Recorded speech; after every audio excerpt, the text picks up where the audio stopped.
Good afternoon, everyone. My name is Paul Moore. I'm Professor of Creative Technologies at Ulster University. And more importantly, I think, for this afternoon, I'm Director of FurtureScreens NI, which is the AHRC Creative Industries Cluster for Northern Ireland. Can I say right away that we at FurtureScreens Northern Ireland are both proud and privileged to sponsor Breastival, which is a unique celebration which supports and normalises breastfeeding. I'm especially pleased to be here today as we come together to consider the NI politics of breastfeeding and to work together to try and develop mechanisms to drive societal change with respect to breastfeeding. For me, a really important aspect of this is making that change in the industries in which women work. And that's particularly the case for the creative industries, which sadly, and I don't think anyone can contradict this, have a history of undervaluing the contribution of women in that space. When I was thinking about what I wanted to say today, I was kind of reminded about my own politics from 100 years ago. It was actually the 1970s. But the big movement in the 1970s is that the political is personal. And that was kind of connected to the movement around radical activism and second wave feminism. And it was part of the hippie movement, obviously, in the 1970s. And I used to be very embarrassed about having that hippie past, about being in that space and having been involved in that to some extent. Now, actually, I've begun to hold it as a badge of honor because I think it's even more relevant now than it was then. And I've no doubt that the discussion we're going to have today will be very much about how the political is personal and how it's political with a capital P, but also political with a small p. I'm absolutely delighted to say that we're joined today by Paula Bradley, MLA and Deputy Leader of the DUP and Chair of the Communities Committee. I've had the privilege of engaging with Paula as part of FurtureScreens NI. And Paula is a senior politician, and I do not say this lightly, who has a unique voice in the politics of Northern Ireland. She has led initiatives to increase women's representation in politics, to tackle women's health issues, and to address the very significant challenges we face as a community in this region. I can't think of anybody better today to join us, and I'm looking forward to listening to what she has to say about the possibilities for change. It's also my great privilege to introduce a woman who I would imagine needs no introduction in this space. Gabrielle Palmer is the globally recognized author of The Politics of Breastfeeding. There is much that could be said about Gabrielle. She's a teacher, she's been a campaigner all her life, but perhaps in this context, it's enough to say that Gabrielle has been the driving force behind the breastfeeding movement.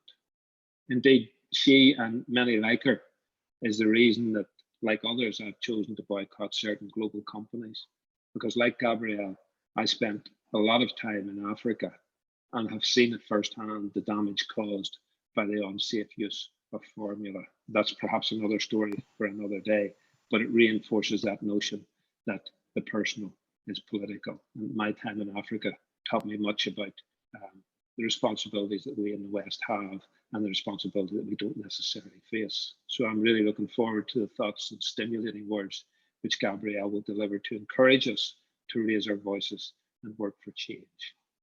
And lastly, but not least, I want to introduce you to my colleague, Nuala Toman, who's chair of Breastival. I have the absolute honor of working with Nuala on a daily basis. Nuala has become the backbone of the local creative industries in this region. While I may be the director, I know that is merely a figurehead, and I know who does the work on an absolute daily basis, day and night, I'm sad to say, because she's often getting in touch with me late in the evening with some problem that she's trying to solve. Nuala, in another life, is a specialist in transformational change, education, technology, public finance, public engagement, and political strategy. There are many examples of legislative change that Nuala has driven forward, but all I will say is that after Nuala's time working in Scotland, it's no surprise that the right to home is enshrined in legislation. She always has her eye on the future prize, and she has the ability to identify actions which will secure really long-term goals. Nuala, I'm delighted to say, because I see the little one on a daily basis, is also a mother. And from that, for me, She is a continual source of kindness and encouragement. I say that because we've seen much and learned much about ourselves over the pandemic period. The re-emergence of kindness in all its contexts, for me, has been one of the greater outcomes of the pandemic. It's one of the reasons why in FurtureScreens NI, Nola and I now insist that we will leave no one behind. But kindness too must have a political resonance. And that resonance is most profoundly captured for me in a quote from the poet Andre Lorde, which I feel dovetails beautifully with the aims of Breastival. Andre Lorde says, "Caring for myself is not self-indulgence. It is self-preservation. And that in itself is an act of political warfare." May we soon see the new world we all deserve emerge from these daily personal political battles. I'm really looking forward to the session, and I'm going to hand over to Nola, who's here to oversee proceedings and guide the discussion. Thank you, Paul. I really appreciate those very kind words. And I'm sure the guests that are joining us really appreciate the eloquent and thoughtful words that you've shared about them as well. You set the scene brilliantly for this session, in particular talking about the personal and the political and the importance of kindness. We are very privileged here at Breastival to have such a distinguished panel for this session. And on behalf of Breastival, I would like to thank Paul, Gabrielle and Paula for taking part. To all of you who have joined us today to participate in this session, this is your opportunity to be part of a conversation for change. The theme of World Breastfeeding Week this year is protecting breastfeeding a shared responsibility. That is why we're asking you as participants in the festival to raise your voice and act for change. Paula, as a senior politician, is providing us with an important vehicle to engage with her and her party and assembly colleagues. Gabrielle Palmer is here to provide us, as she has always done, with inspiration and many reasons why we still need to work for change, particularly in this place. We owe it to ourselves, our children, and future generations to work together to change the narrative around breastfeeding. And I will now quickly explain the running order and a few housekeeping points. If you have questions for the panel or suggestions for change, please raise your hand or post in the chat. This is a respectful space where our overall objective is to work together and to listen and to respect each other. Any political questions should solely be directed towards breastfeeding related issues.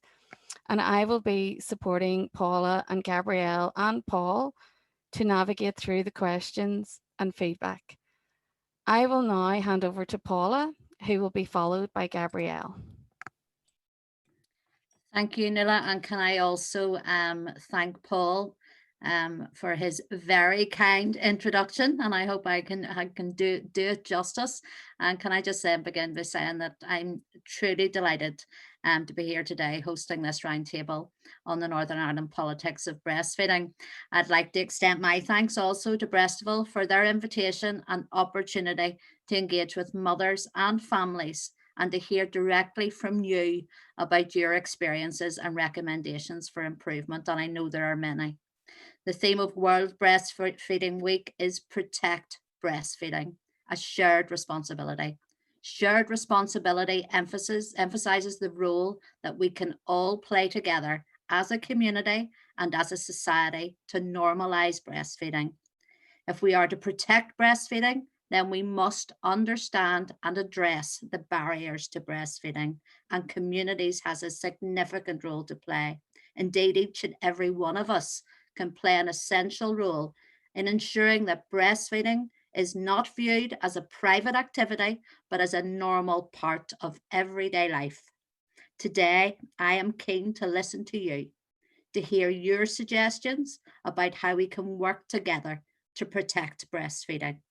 I intend to bring recommendations from today back both to my party and to my assembly colleagues, which will inform future strategies with respect to breastfeeding, child health, perinatal mental health, and ways in which we can build communities which better support families. We know COVID-19 has separated many new families from their extended families and services. We are beginning to emerge from the crisis, and we remain vigilant about the need to protect ourselves and others. I would like to commend and congratulate each and every one of you who had your baby during this crisis. I'd like to commend all of you here today for your role as parents and carers throughout the crisis. You truly are all heroes. Today's event is all the more important for providing us with the opportunity to connect after such a long time. I'm honoured to be here with you and welcome the discussion that will ensue. I'm absolutely delighted to pass on now to our keynote speaker, Gabrielle Palmer. It is an absolute coup that we have you here with us today, Gabrielle. I can't wait to listen to you. I think you'll give us lots of food for thought, and I think that we could go on to have a very lively debate with some positive outcomes at the end of that debate. So I'll hand over to you, Gabrielle. You're on silent, Gabrielle. Thank you. Okay, you can hear? Yes. Thank you, Paul and Paula, for saying such very head-swelling things. I've been retired for some time, and it's all due to Nuala, who somehow, without putting any pressure on me, spun this net and I was trapped. And then I rang Janet Caldwell and asked her, are these people really as good as they seem? And she said, yes. And so I've come out of retirement. So forgive me if I'm a little bit unprofessional, because I've been dealing with grandchildren and things like that. First of all, I want to say I think you're wonderful. I think the way you're working is absolutely my dream. Like Paul, I'm from the 70s where the personal is political. And also I really believe in people coming together, preferably very different sort of people. I think that's the most creative way of working. And sadly, I thought all those years ago when I got involved that this was such a straightforward issue that in 5 years we could sort it out. And here I am. That was back in the 1970s. So I'm going to say 2 depressing things and then hopefully say some encouraging things. First of all, this thing about the shared responsibility. I can see, I love it that you're saying breastfeeding protection, because I'm actually against breastfeeding promotion, because I'm the sort of person when I'm told to do something, I think, why should I? And so, both my daughter and daughter-in-law, when they were pregnant, I never mentioned breastfeeding to them at all. And they both breastfed. And actually my daughter-in-law was planning to breastfeed for 4 weeks and she breastfed for 2 years. So nothing to do with me, though there was a few Machiavellian things with my son. Now, the thing that worries me about this saying a shared responsibility is industry will love this. They will absolutely love it because they can say, we want to share the responsibility. And I think you can protect, you can do everything to support mothers, all the personal stuff, fabulous. But they have billions, you know, the global sales, they now exceed 70 billion.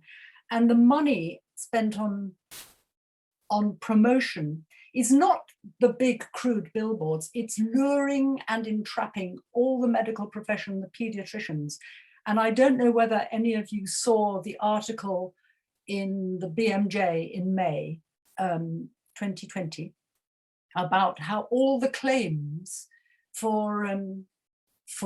it's by Bob Boyle and Helen of Imperial College, Helen Crawley, and sorry, I have to check this because my mind isn't as good, Daniel Munblit. They all analyzed all these special milks, all the hydrolyzing formulas. They all looked at there is no evidence they do any good at all. And the National Health Service spends millions, it's been getting special milks for special babies. It doesn't prevent allergies. It's all the information about cow's milk allergy is very, very dodgy. And I had the great compliment of Bob Boyle, coming from Imperial College to see me. He, you know, because of COVID, I wasn't going anywhere and he came to Cambridge. And the thing he explained is if you're a pediatrician, to have a good career, to rise up the ranks, you have to be in with the baby food companies, in fact, I avoid the word formula because it's a marketing word. And so I always dodge it. It should be called artificial milk, which it was until about the 1980s. And they're spending money on this. They're luring people, they're entrapping people. I'm not saying these health professionals are bad people, but people need money. And I can well imagine them saying, we share the responsibility, we care. All the women who can't feed, all the women who don't feed, all the women who don't want, you know, they will say, oh, there are problems, there's this, there's that. And I think when Paul mentioned Africa, I have to say, I learnt more about breastfeeding by working with the poorest women in the world than I ever did with any book or any degree. I mean, I've learnt an awful lot, you know, all the fascinating things about it. I used to run this course on it for doctors. But watching the way they worked hard and breastfed their babies responsively, and this was very much my primary experience in Mozambique. And I know that all our awful problems have been spread around the world through colonialism. And I think we could learn a lot from those women because they know how to breastfeed and it's not cerebral. And I feel embarrassed because for someone who's written books and writes, and I think we've got too cerebral about it. And the thing I want publicly, and this is where all of you come in, and I think I'm so thrilled that you acknowledge this, that breastfeeding everywhere is going to wake people up. The number of people I've known who said, I was 7 years old and I went into the teacher's office at school and my teacher was breastfeeding her child. And I thought, oh, I want to do that. Somebody said that to me the other day. I saw my neighbor breastfeeding. We're imprinted with things as children and, you know, terrible things sometimes that has a bad effect on us. This is a good thing. Now, I never want to say you must go out and breastfeed in a sort of showy off way because we're in the West, we have shyness, you know, people don't feel comfortable and people are nasty. They still are. And this to me is terribly important because now we've just had COVID. Supposing every time we washed our hands, somebody mocked us or said, ooh, what do you think you're doing there? You know, because of that. And I think this is a very fundamental point. The other point about it is that we have to care for all those women who, for all the reasons we know only too well, are not breastfeeding because of our society. I have to just say, I went back to Mozambique in 2017 and everybody of all classes is still breastfeeding. They do not advertise anything there. They have a functioning code and they have very sophisticated people, business people, country women, everybody. Everybody still breastfeeds in the ordinary way. And my Mozambican friends always burst out laughing when I remember when I said I'm writing a book on breastfeeding. They couldn't think of anything funnier because who would need that? And it's true, they really do. Now, back to, and this is where oh God, I feel my age, I lost my point. I was coming back to the whole thing of combating, of implementing the code, which by the way, many people are trying to sunset the code. People are trying to stop it. This is talked about in circles. I know that Baby Milk Action told me this. Nestle has just given a couple of million and the WHO has accepted it, which it hasn't. So that's very significant. And those people are much cleverer than me, much cleverer than anybody. They hire the top psychologists, they're the highest paid. And if any of you can get hold of something called Euromonitor, you must be able, which is it's the marketer's Bible. It's terribly expensive. I've never been able to afford it. I've had to been given illicitly. And I gave my last copy away, I think in 2013. And it plans and it says things like, we've got a real problem in America, in the United States, because breastfeeding is getting more popular. Sort of basically, how can we stop this? And then it says in China, the Sanlu scandal about plastic, you know, the contaminated formula, contaminated with chemicals, that's probably quite a good thing for Nestle and Danone and all the others, because now the Chinese all want to buy our formula. Isn't that marvelous? So it's the local companies that used it mostly. It's completely frank. It's wonderful. And the thing is that all the lies that are told, this is what the code said. In fact, I've got the thing to it say, I'll just read it. It was that it was for the protection and promotion of breastfeeding, because that's the best thing, but also for all those children who are artificially fed, and we don't protect them. Helen Crawley, who actually wrote this article too, and is a brilliant, brilliant nutritionist and set up First Steps Nutrition. She said, all the milk, she used to work for the British government when it was MAF, now DEFRA, analysing the milks, and it was never what it said on the label. And now the government just trusts them and to give the right data. Well, you do not know what is in the tin. And also the whole UN body of Codex Alimentarius, you know, the UN body which says this cannot be put in food, this can be. The regulation of formula is even inferior to ordinary food. They can put in any new product and they don't have to warn them, and it can be tested on the market. Now, this is all that I can give you lots more information. I can't go on about it now because there isn't time. But the whole thing about this is if you compare the money they're spending with the costs of health, and this really affects governments, is, for example, the costs of respiratory infection, which is now exceeding diarrhea, the biggest killer of babies. It's the biggest thing that if you're not breastfed, you're very, very likely to get, you know, you're far more vulnerable to respiratory infections because you don't get the immunity. And in the Dundee study in the 1990s, up till then, people thought, well, it's all right because we're all clean. What the Dundee study found was that we in the UK have the same rates of infection if we're not breastfed as the Philippines, as the slummy Manila Philippines. It's just that we have this fabulous health service that rescues all these babies, diagnoses quickly, health visitor can treat. So I want us to think about all those mothers, all those families, all those parents who don't know, and all the politicians who don't know, and I'm afraid all the doctors who don't know, how every time we're not breastfeeding a child, we're taking a risk.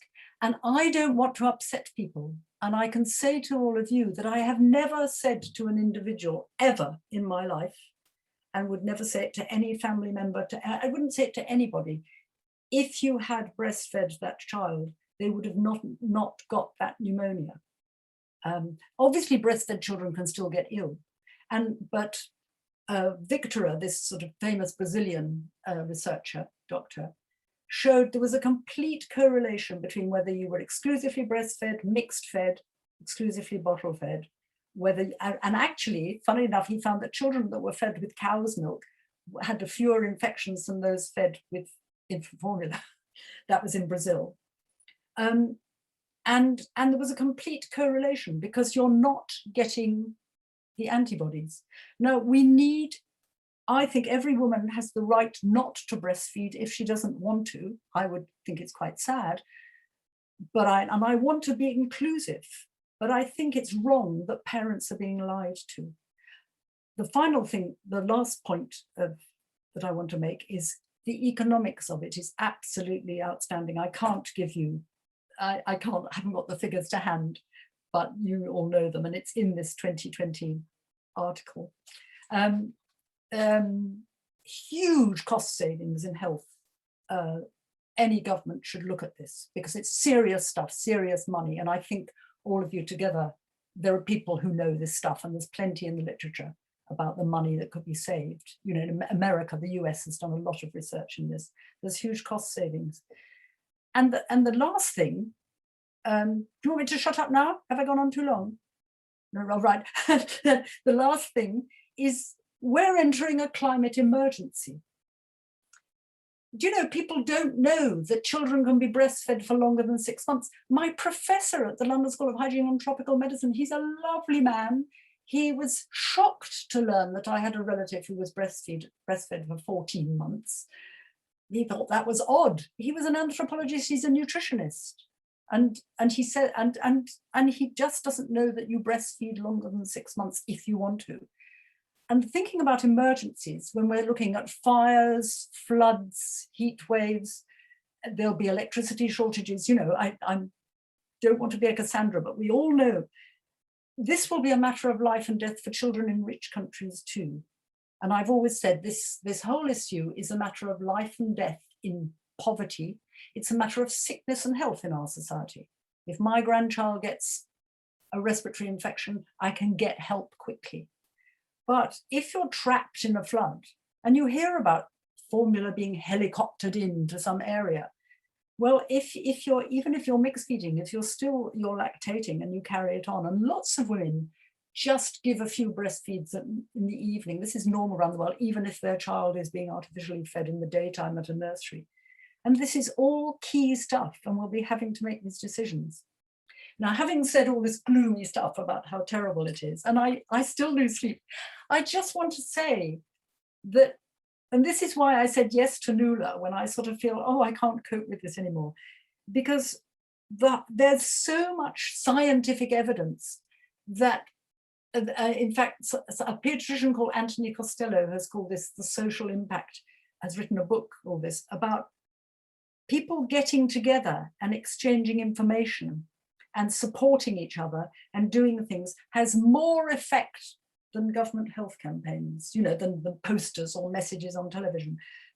And there are wonderful snippets. I just heard the other day how when they tried to get measles vaccinations, this is years ago in India, nobody would come in the rural areas until they said 2 women at a time. And when the 2 went together, they supported each other and they got their children vaccinated. Well, I think it's the same with breastfeeding. All these things like, you know, I don't know whether any of you have been called a nipple Nazi or, you know, all the things like insufficient milk syndrome that was invented by the companies. They employ Oxbridge psychologists to plan their advertising campaigns. You know, there's one which says, I wish I had a t-shirt saying sore boobs. That was a Cowan Gate one, a happy woman. By making it seem difficult and problematic, they do an awful lot of harm in a very clever way, much cleverer than I can in any sort of protection. So I think what I want to say is you're all doing the right thing. You're doing it wonderfully, which is why I got persuaded against my better judgment. And I think that now, because we are, for better or worse, in a time of change because of COVID, we can introduce real health protection, you know, and I'm a child, I'm a product. I was born in 1947. The Second World War, my mother learnt so much about health and nutrition, and she grew up deprived and probably a bit malnourished, certainly with vitamins and things. Most of the British population had some nutrient deficiencies, 75%.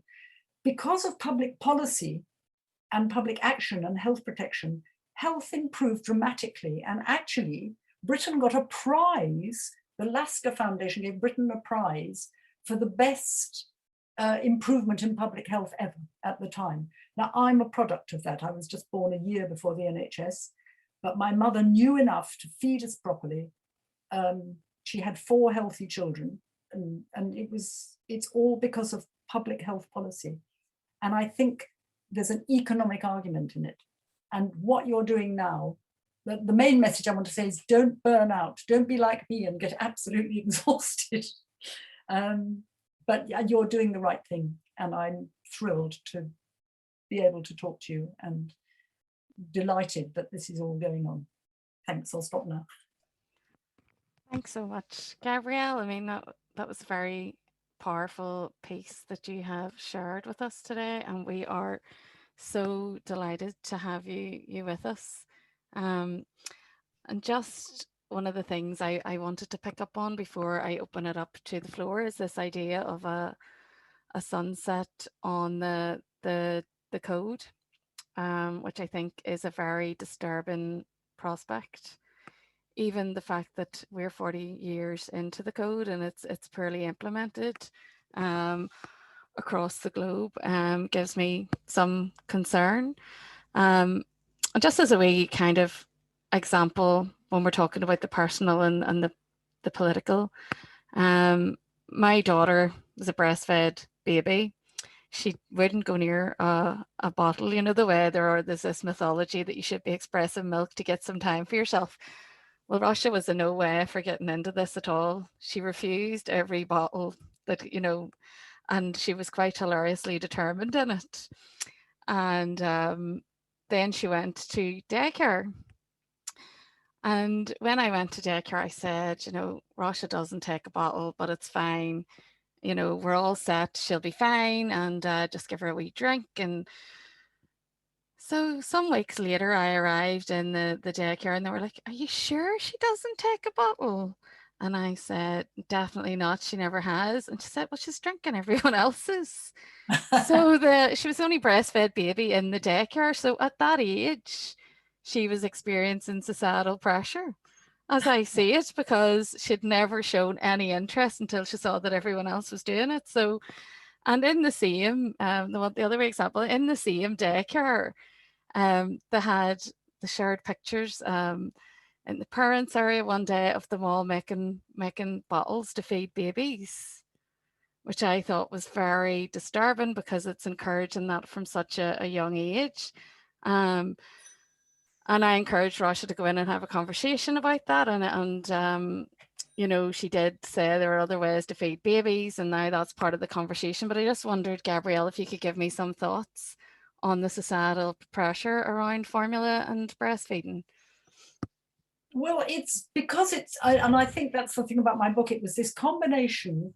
And by the way, I'm not against doctors. My daughter and son-in-law are doctors, and I'm not against men at all. But this combination, sorry, just let me, hello, can you ring me back? Sorry.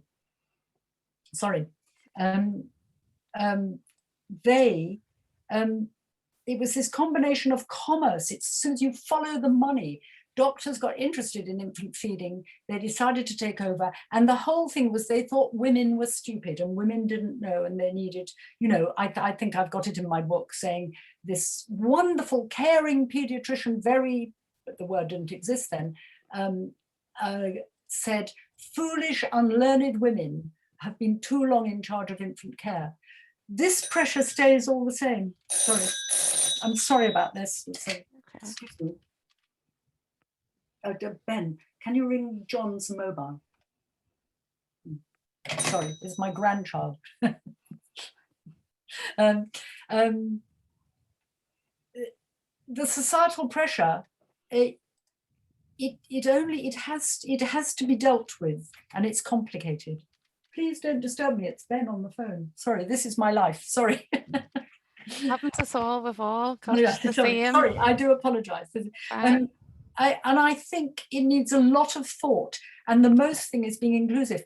I can tell you, when I worked at UNICEF headquarters, my colleague David Clark, who was the lawyer, said, we can't take money from Johnson & Johnson because they make bottles.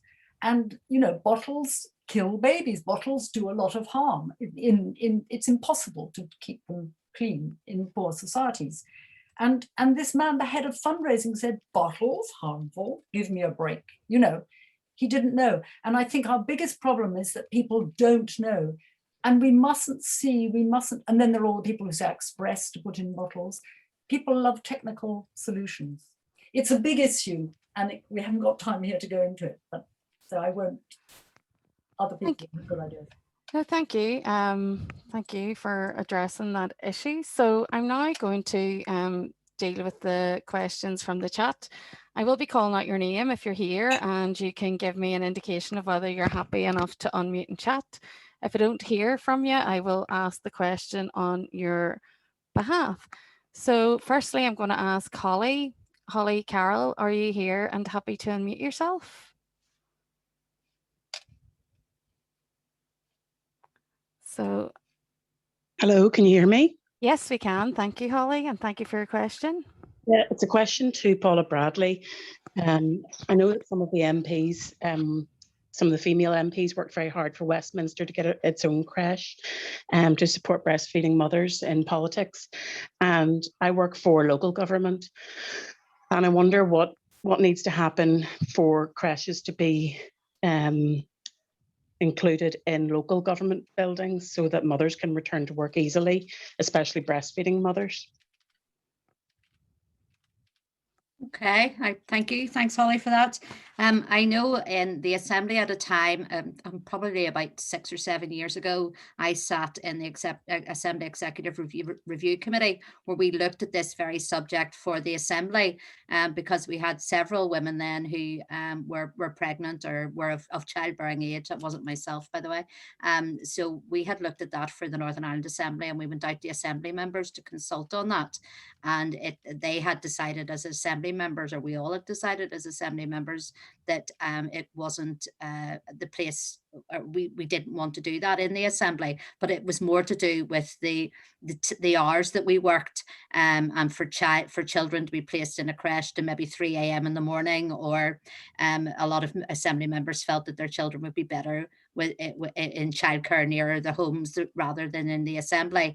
Though we did make the Assembly a breastfeeding friendly building, and that includes the Assembly chamber. And I suppose as Assembly members, we're self-employed. We can come and go as we please and breastfeed whenever we want. So that didn't affect us greatly, but for staff, it's very different. When it comes to local government, as you would know, when you work in local government, they're very much governed themselves as to what they can and what they want to do and what they will do. Though I am more than happy to take this back as chair of the Committee for Communities. Communities is over local government, as you know. We regularly would have meetings with Solace and with NILGA. So I'm more than happy to take this back to local government and ask them, because each council will have their own breastfeeding charter or strategy or whatever that might be. I'm happy to highlight that, absolutely. My own local council here is Antrim and Newton Abbey. I don't know which council you work for, but I'm more than happy to progress that issue. I don't see any reason why it shouldn't happen.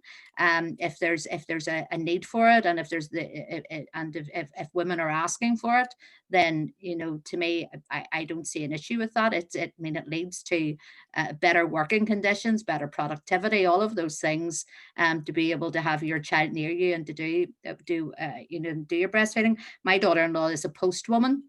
And when my grandson is now 2, and when she was going back to work a year ago, she had asked about breastfeeding and how she would work that into her postal round.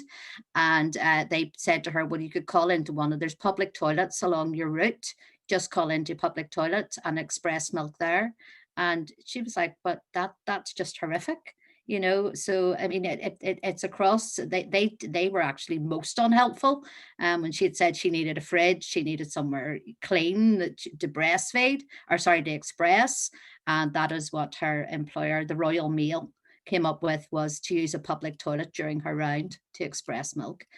So we have a long way to go. I was just listening there to some of the comments that Gabrielle had made, and Paul and Nila as well. My youngest was born in 1992. He's now 29. And one of the first questions I was asked when he was born was, are you feeding SMA or Cow and Gate?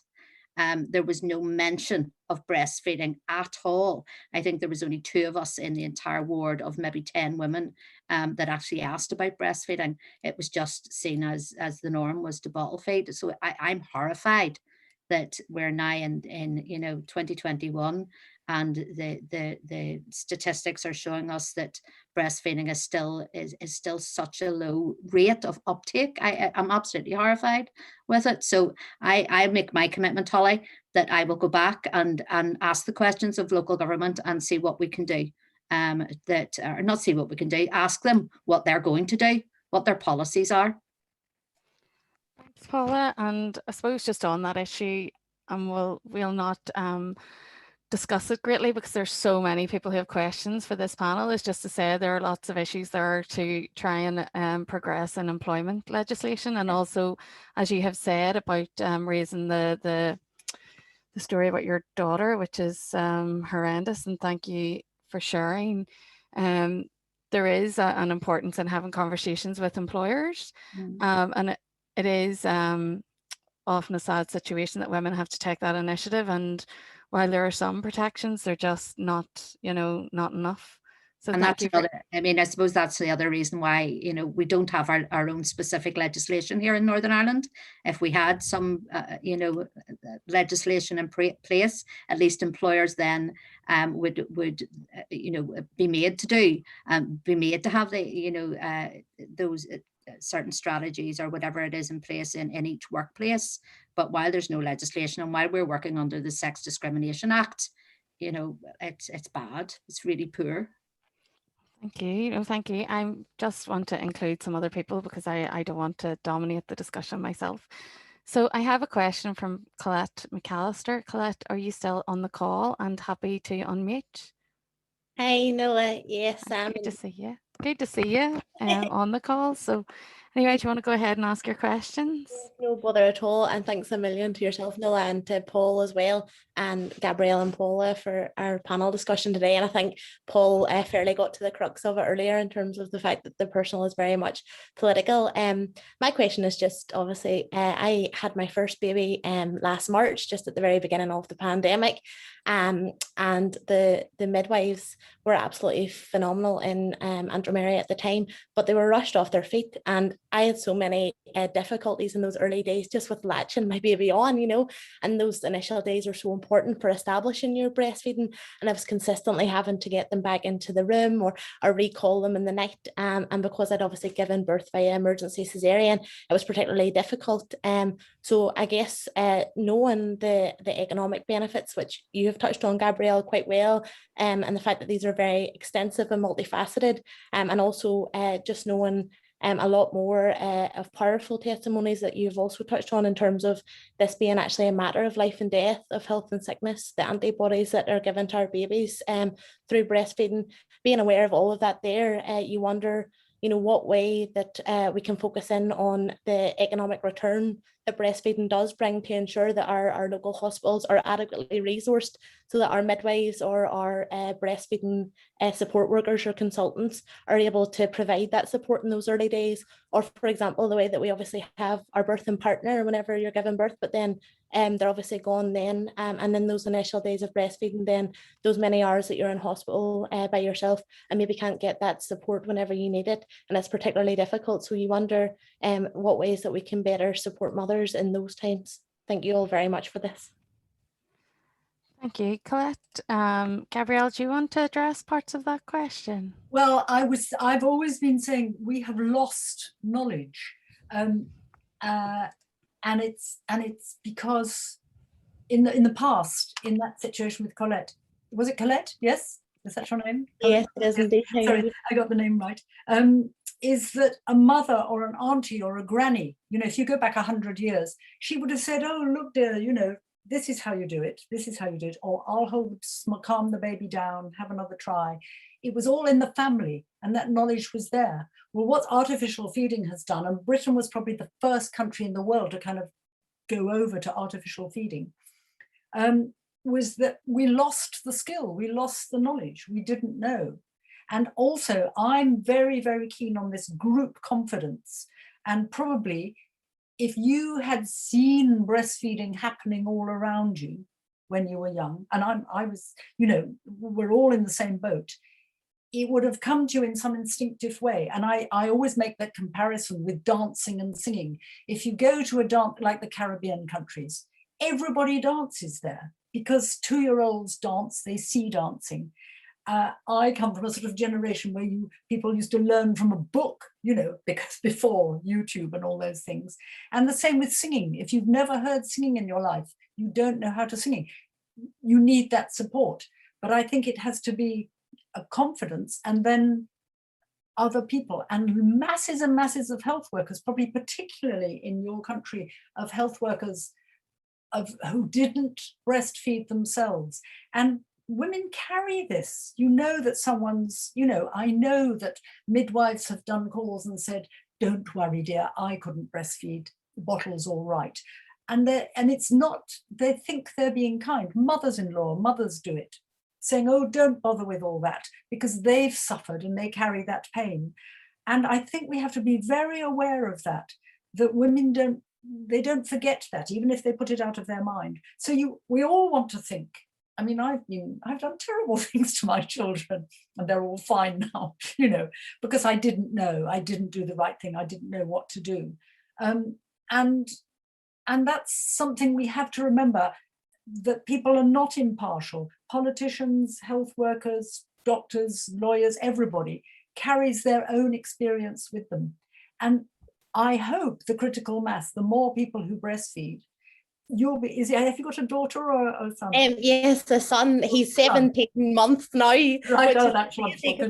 But he's still breastfed now, yes. But partly due to work from home made it easier to do, you know. Yes, and I think that's the thing is, I'm not particularly, you need experts for special cases, but as I've lived in a society where, you know, in a sort of almost unconscious way, the auntie just sort of does that after the birth or something, you know, and it's not all perfect.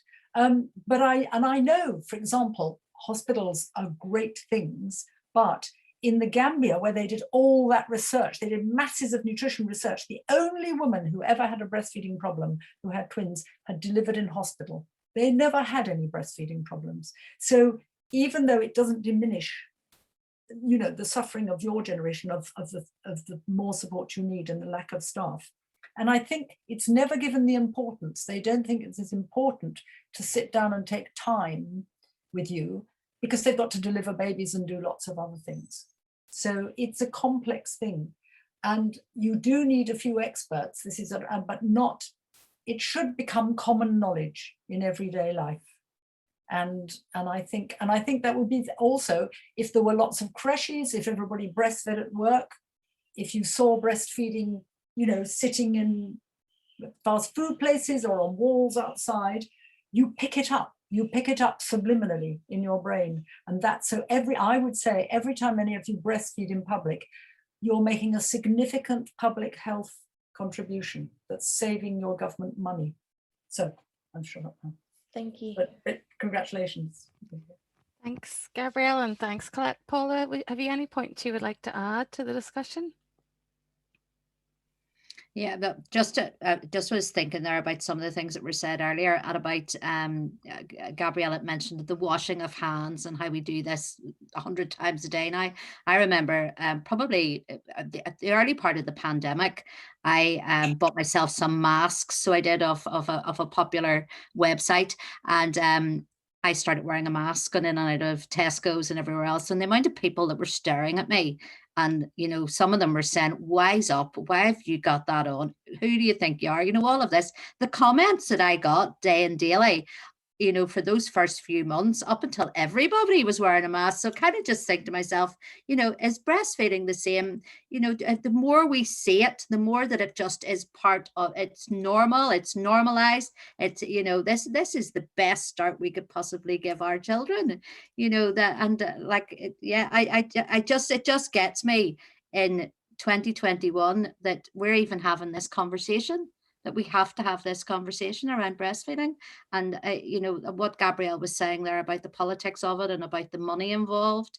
And, you know, I've learned as well. I've learned a lot of things from this meeting this morning. And I just don't see how, you know, economically, breastfeeding has to be the best and the best way forward, especially when we look at, especially many families nowadays that, you know, were economically, where breastfeeding would certainly help with their household bills at the end of the week and everything else. I just don't get this. I just don't get how we're in the position we're in right now. Yeah, this is eye-opening for me. So it is. Thanks, Paula, and thank you again for your honesty. And on the masks, if it makes you feel any better, at that time I was running around in a handmade visor that my sister made that had a big strawberry sticker right across the top. So I'm sure the looks I was getting at that stage in the COVID journey were worse than you were getting for wearing a mask. So I just thought I would share that, and I've yet to normalize strawberry visors, but hey, you never know, there's time yet. I have a question here from Mara Alexander. I'm just going to check. Mara, are you still on the call with us? Yep, I'm here, Nuala. Brilliant. Great to hear from you. Would you like to put your question to Paula? Yeah, so my question is primarily to Paula, but it'd be lovely to hear Gabrielle's thinking on this. And I know Maria Heron had a similar question. What is the biggest barrier that is preventing the full implementation of the WHO Code in Northern Ireland? How do we push this to the next level? And I suppose, Gabrielle, what can we do? You know, what would you suggest that we do next in Northern Ireland to get the WHO Code over the line? Gabrielle probably could give you a much more in-depth answer as to what the barrier is than me. I'm looking at this purely from a legislative and from a Northern Ireland Assembly perspective. And I'm a great believer in women in politics. I think we would have much more balanced legislation that would be more gender focused and gender lensed. We don't have that in the Assembly. Yeah, we absolutely don't. We have a few of us that constantly push for a gendered lens legislation or for gender budgeting and all of those things, because we know that in promoting that, we're not only promoting women, we're promoting families, which is exactly what this is doing, and promoting health and promoting better outcomes for people. So I think that is a major challenge when it comes to the Northern Ireland Assembly. And I think until we see an increase in female participation, we will not see a lot of this rolled out in full. I know that in I think it was 2012, Edwin Putz had put forward a 10-year plan for breastfeeding. That is due to run out. I think it's actually 2013 it runs out, so it was 2013 to 2023. And that has not progressed in any way, shape or form. So I suppose it's on us as elected representatives to push, but sadly, whenever females are there's so few of us and there's so many issues, some things get overlooked, so they do. But certainly after today, I know we as a party, we have a consultation paper that has now been drafted on breastfeeding. I would hope that consultation paper goes out that paper goes out for consultation, and I would hope that all political parties have a policy on breastfeeding, and it's up to us to take that forward. But there's probably much bigger issues and other political issues with the small p as well, that Gabrielle could probably expand on. Just before I bring Gabrielle in, Paula, just from my own experience, I was going to add another few barriers in that maybe we can chat through. So you'll know how the Assembly operates, and one of the biggest challenges in the Assembly is time, and getting time on the Assembly floor and working through the Business Committee to get issues prioritised. So in saying the important role in highlighting the important role that women have to play, in that you're really bringing to the core a mechanism that will really result in change. And the other barrier to add, and I'm just going to speak quite candidly on it, is securing private members' bills is very, very difficult. Very, very difficult. There isn't much time in each Assembly term to take them through. And when they go to the Bills Office, there's always that shift to kind of minimalise it and to focus on one particular thing due to the time on that is available in the Assembly calendar. So sometimes the Bills Office can push and pull a little bit. That could remove something that is really, at an early stage, it could be really quite significant as a piece of legislation goes out for consultation. And then, of course, there's the role of departments. Yeah. So you're always in, and you'll know yourself from looking at committee agendas and everything else, that with the best will in the world, you start with a list of things that you want to get through, and then as the time progresses, the space for change can get smaller and smaller. And I just wondered if you had any thoughts about what we could do around that. Yeah, and I think actually you mentioned departments there, no matter who the minister is, and a lot of ministers have wonderful ideas and they want to see things progressed. Sometimes you have departments that actually there's a lot of pushback from department, because actually, is that really that popular? Do we really need to do that? Do we really have the money to do that? All of these excuses come into play. What I was actually thinking as this has gone along is we have the gender strategy. which is due to come through the Department for Communities as well. So it might be something that we look at in the gender strategy also. Do we need to ask, is breastfeeding even in the gender strategy? And if not, why not? Again, that is my committee that will come through as well. So I am more than happy to pursue that side of it as well. If we want to, we could start off a bit of a campaign around that as to why, you know, we're coming to the end of a mandate, as you well know. We'll go into election mode from Christmas onwards if we're not already in election mode. But I think the gender strategy is due before us, certainly before the end of this year. So we might want to start asking those questions now. To ask, will breastfeeding be included in the gender strategy? And if not, why not? Brilliant. And just a wee thought for the next mandate is, Paula, maybe there's an opportunity to use the committee role for legislation at some point, because it is something that hasn't really been fully realised, that one of the powers that the Assembly has. Gabrielle, Another thing it might be as well, just quickly for the next mandate, is to get an all-party group together specifically on breastfeeding. Because I find those in the past, I've sat in many over the years I've been there, are a great vehicle for change and a great way of feeding into the committee structure and feeding into the department. So that might be another idea. Thank you. All very great suggestions. Gabrielle, I just wondered if you wanted to add anything to the discussion at this point. Well, I'm very glad Paula's making so much work for herself, but I think it cheers me up. Yes, I was going to say, first of all, not all women are on the side of breastfeeding. So there is the gender issue, which is terribly important to me, but also you can't do things in this world without getting everybody on board. And there are lots of fantastic men. And I was just thinking, Nigel Rowlands, who comes from Northern Ireland and is a very important paediatrician in WHO now. He saved breastfeeding. He was part of the team in South Africa, in Durban, who discovered through good research that exclusive breastfeeding, that if HIV positive women did exclusive breastfeeding, there was no more transmission than if they had formula fed from the beginning. And when I was HIV and infant feeding officer in New York, in UNICEF, that was, you know, it was like swimming in a sea of sharks, because there were many people in WHO and other big organizations who thought the best answer was to ban all breastfeeding for all mothers, you know, which would have led to terrible things, and did in some cases. And he did this work, and he's so on the side of breastfeeding. And if you think with him there, and Nestle has just given the money, and it's been accepted, and it's a little sweetener, it's just a couple of million, it's to keep them on side. So you have to follow the money. And every government will say, and everybody will say, we haven't got any money, I need this money, they're there. Well, I always say that money comes from parents, because people don't make this product, artificial milk, because they care about babies. They make it because it's one of the most profitable things in the world. Because once you've sold it, you know, when you said, was it Colette or some, or when you said, oh, is it, do you want SMA? It was Paula. Is it SMA or Cow and Gate?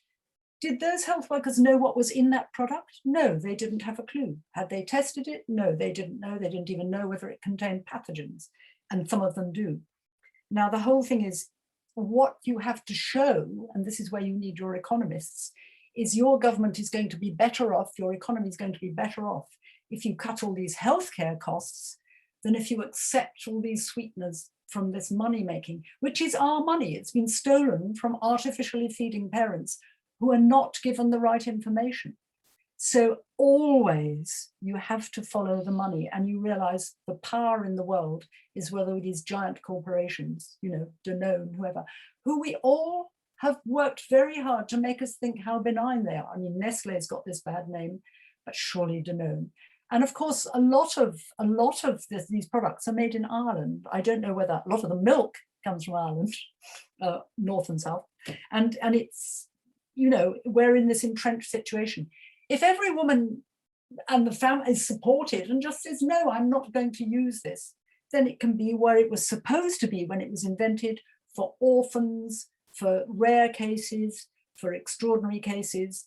And I know that somebody I knew her child in Africa saw a European family bottle feeding and said, oh, is that child adopted? Because they took it for granted. But I'm afraid always you have to follow the money and the power structures. Thank you. And as industry continues to grow, I think making ethical decisions becomes more difficult for people because there are so many, it's so pervasive across our high streets, and even decisions that people make about purchasing different items because of cost and price continues to facilitate industry having such a strong hold over our lives.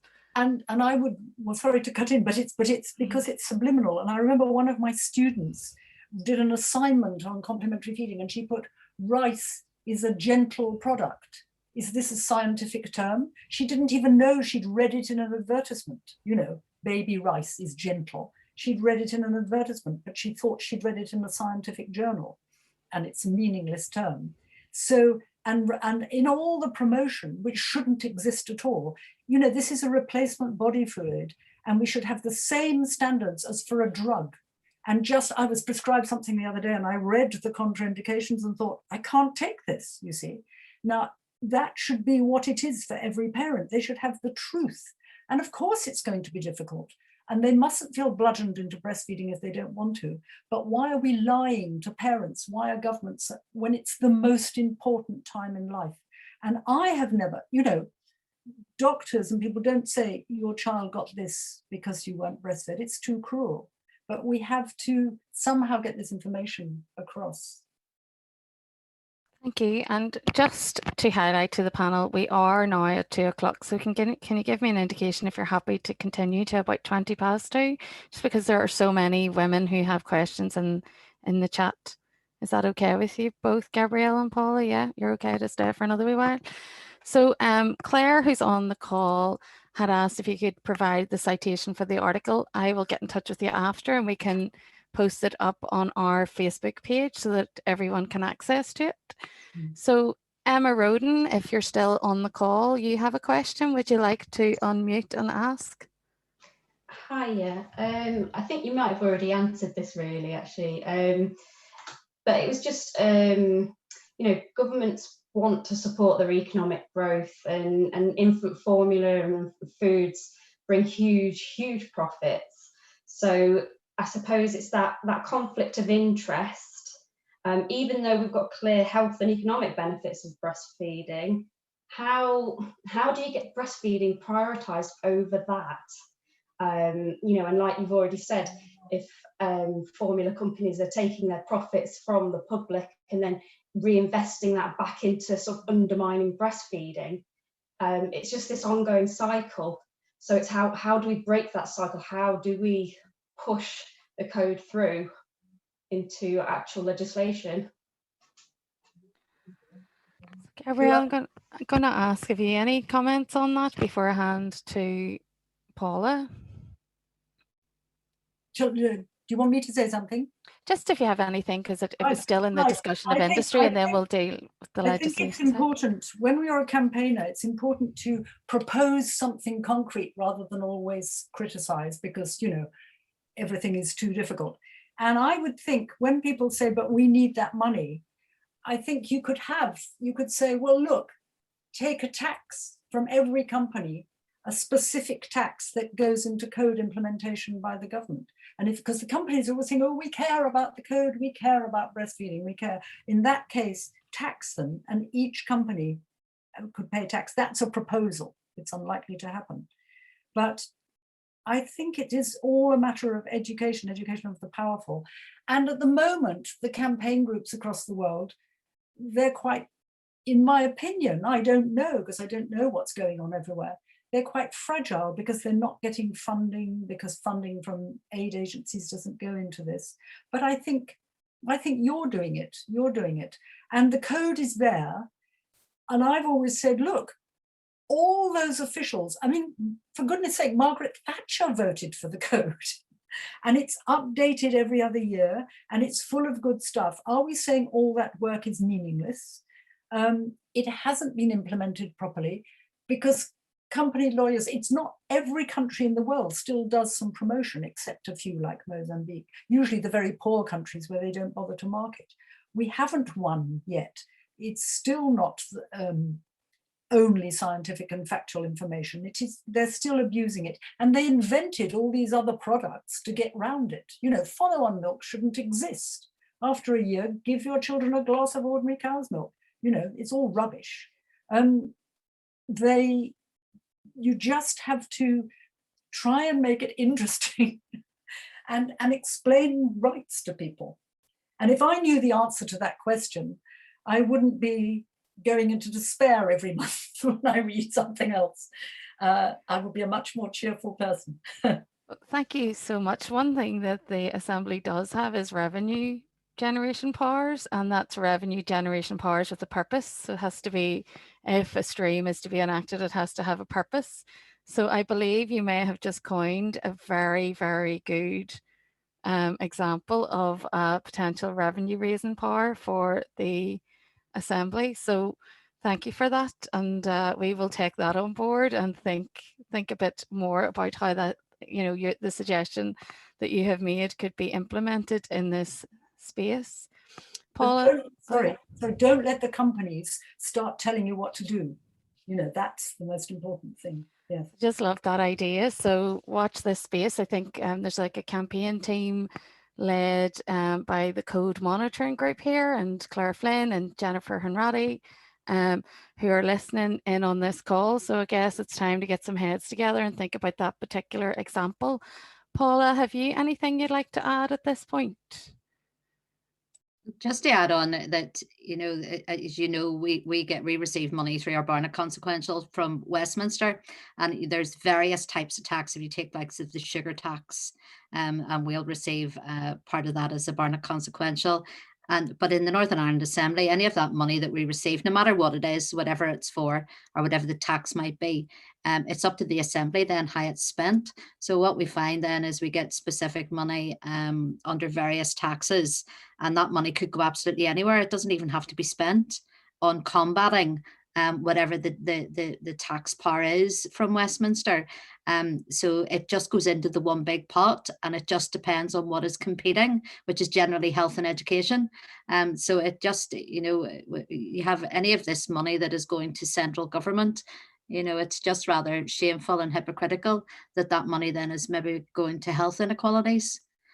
Or you know, education inequalities or underachievement, and that money is coming from many of those families that are on the lowest income band are paying into that, and then so just to say that, you know, any money that we do get from Westminster goes into one big pot, and it's whatever is competing on the other side. That's where the money goes to. So it's very difficult but I'm interested in your idea there of the powers that we have in the Assembly. So I look forward to seeing what you come up with on that. Yeah, that would be interesting. Yeah, I think it is an interesting space that we've got to here now. So I am going to ask our founder, Jennifer Hanratty, to raise a question, and then we really will be going to the close. But there are some wonderful women on this call who are from the Code Monitoring Group NI. So following Jennifer's question, I will be just calling on them to make the final question. So Maria, if you're on the call, I'll be coming to you after Jennifer, and then we'll close the event after the response to your question. So Jennifer, would you like to unmute and ask your question? Thanks, Nuala, and thank you everyone for such a brilliant discussion this afternoon. It was just listening to the discussion, it struck me that we're talking a lot about antenatal education and health and birth and breastfeeding being in a health space, or breastfeeding being a women's issue or a public health issue. But breastfeeding is an issue that cuts across so many different aspects of life and aspects of society. It cuts across health and education. We have the Department of Education responsible for Sure Starts, which is such a valuable resource in the community in Northern Ireland. But we also have Paula here as the chair of the Communities Committee. There's impact on the environment. There's economic impacts on breastfeeding. So what are the mechanisms by which government departments, or what are the mechanisms by which we as individuals, organisations can ask government departments to work together to implement and fund policies around breastfeeding and early support for families. You want me to take that, Nuala? Yeah, please. Thanks, Okay. Paula. I suppose in an ideal world we would have legislation, but in a less ideal world we would have a strategy. If we could get to the point where we have a strategy in place, then that is overarching across all departments. So it, every department has to comply with the strategy.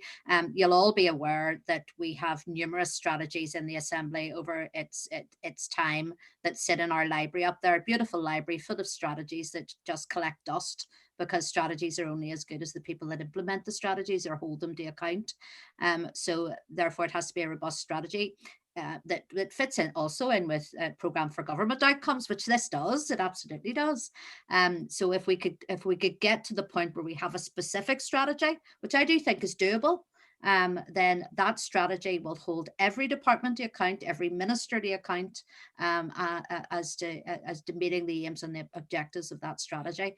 So I think that is something that certainly we need to push for at the very least. We need to push for that strategy, but it needs to be a robust strategy, because, as I say, I've seen so many over the years that have been rushed through just to get them through before an end of a mandate or whatever that might be, and they really are not worth the paper they're written on. But I do think, there's a lot of expertise, on this call that could certainly drive for a strategy. I would imagine that if it was a specific breastfeeding strategy, it would fall within the Department for Health. I know I'd mentioned the gender strategy earlier, just thinking if we could tag it on somewhere. I do think it does need its own strategy though, to hold all departments to account. And I just didn't know that Claire Flynn, who's on the call, she had done a response to the consultation for government, noting that breastfeeding wasn't included in the programme for government, and that's something that would need to be addressed as well. Thanks, Jennifer. I was just going to pick up on a couple of things Sarah mentioned. So Paula, previously you had highlighted the financial challenges that face the Assembly, and last night we were having a bit of a chat about this as well, in that it's so difficult to get properly costed proposals put forward to the Assembly, and that the budget negotiations are still very much negotiations. We have a long way to go to really begin to discuss how to properly resource these interventions. And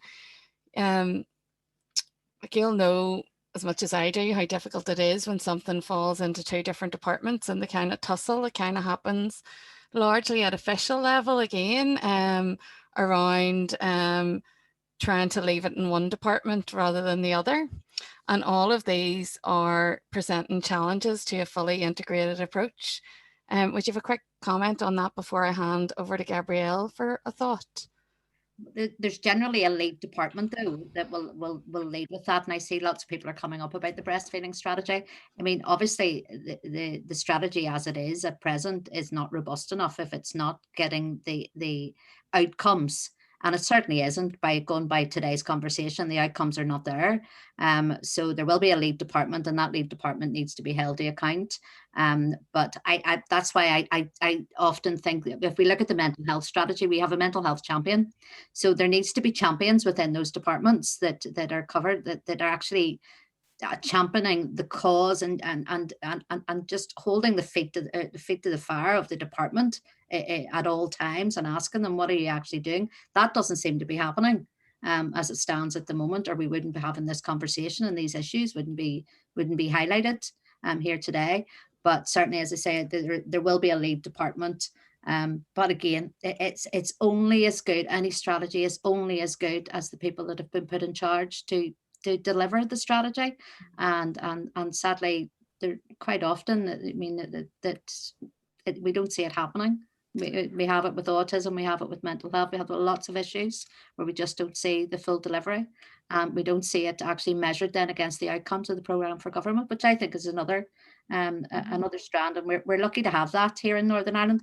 The 1 year budgeting doesn't help us at all, doesn't help us in any way, shape or form. We're unable to plan in any way, and that's why we need the multi-year budgets that will hopefully in coming years we'll be able to work towards. I think those are valid points. I think the breastfeeding strategy has unfortunately fallen.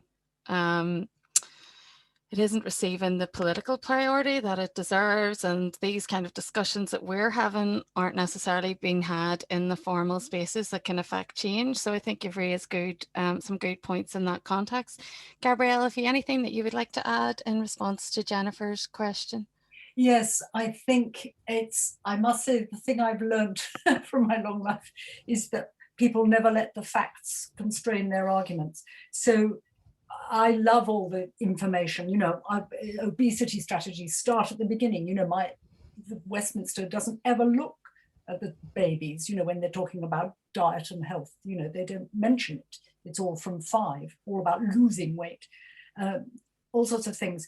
I think it would be really good if you had a really good communications, even dare I say it, a marketing person, those people, those psychology-based people who know how to get to people, who know how to communicate a very simple statement, not as to be in charge, but someone who really understands how you communicate publicly. I don't know how to do that.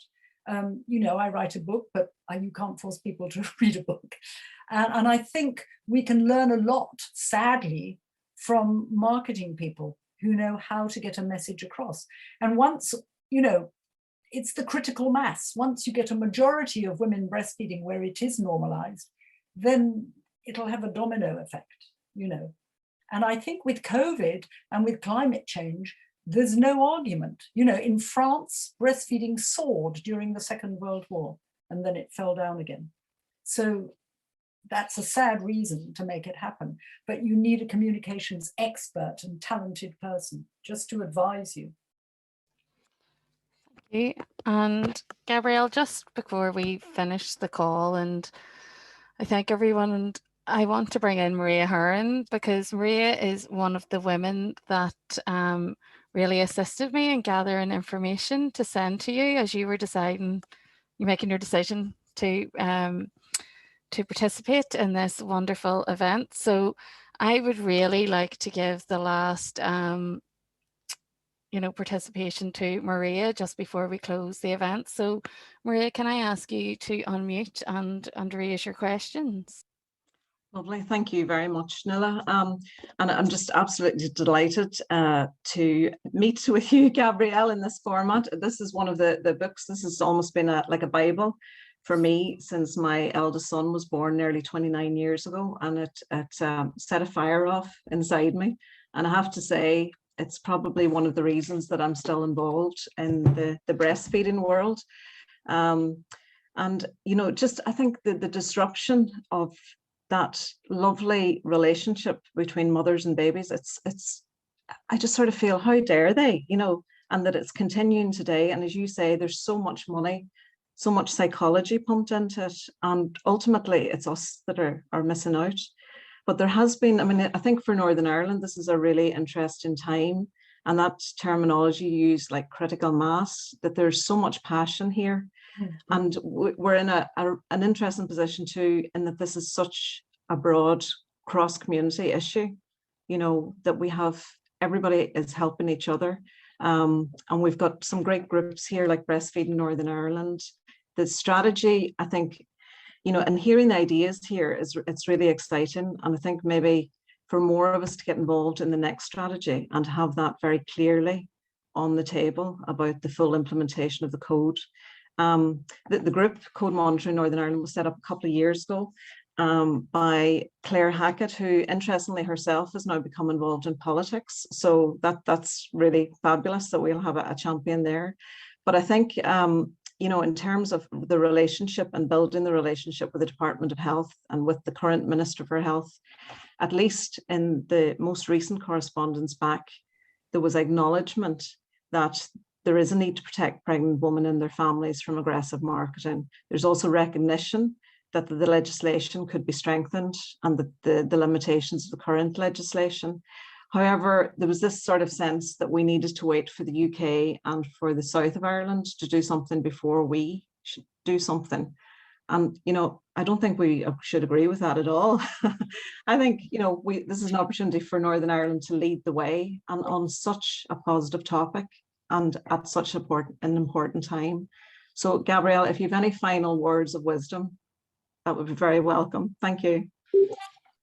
Well, it's about small groups. And I think, for example, look at Wales. Wales had, I think, the highest vaccination rate in the world, you know, for per population at one stage. I heard this on More or Less with Tim Hartford on Radio 4. And Wales just had far more, with their control of COVID, they just quietly, thoughtfully looked at the facts and took policy decisions, not hysterical, not back and forth. And they just did it. And we said, oh, little Wales, you know, fancy them. And as from the beginning of this whole session, I thought, oh, please, just do it yourselves. Don't wait for the UK. Don't wait for Ireland, you know, the rest of Ireland. Just do it. And if you have small models, I mean, this goes for all mother and child health and all sorts of health initiatives. If you have small models of exercise, of example, I can't speak anymore, people use them. People love a model that works. And if you can do it with all your other problems, you can do anything. I mean, it's just wonderful. And I feel, use the energy while you've got it. I speak as a worn out person. Use your energy while you've got it. And I'm very cheered and uplifted by everything I've learned today from all of you. Thank you, Gabrielle. Paula, would you have any comments in response to Maria's points there that you raised? Yeah, let's just get on with it. Northern Ireland has led the way in many things, especially in health and social care. I mean, we were the first part of these islands to have a joint health and social care, which others then followed. I think it was Jennifer had made the point in the chat there about us being a small, I mean, we're a small island within an island. You know, we have the ability to be the exemplar, to be the model. I don't see why we don't. You know, quite often we get stuff that's sent through to us from Westminster and we change it anyway because we change it to suit our demographic here in Northern Ireland. So why? I mean, the fact that we're going to wait to see what the rest of the UK does, no, that doesn't make sense to me at all. I think we should just get on with it. So I'm happy to lobby on behalf and to champion that as well in the Assembly. Oh, thank you, Paula. And all that remains for me to say is what a wonderful experience that we've all had this afternoon, sharing time with the both of you. Paula, I just have to say, you know, just for everyone that's on the call, we have had one of the most senior politicians in the region join us today and to listen and to present ideas. And I think we are all more energized for hearing your suggestions. And we have a very, very, very clear path of action. So thank you for joining us to develop that. And Maria, just while you're still here, I was a bit emotional hearing your comments there because I think it really crystallizes what we need to do moving on from this call. Gabrielle, and what can I say? I mean, how privileged are we to have had you to give us all of your inspiration and your thoughts and your time. We are so privileged to have had you on the call. And I think the wonderful work that will come out of this will be very much built upon you know, all of the work that you have undertaken in this space. So thank you so much for your time today. We are absolutely privileged. Well, thank to all of you. It's a real honor to be, you know, I was very reluctant, very, very reluctant, because it's the first thing I've ever done outside retiring years ago.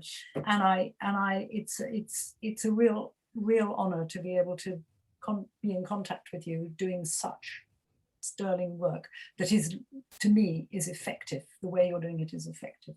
And it will cheer me up tremendously.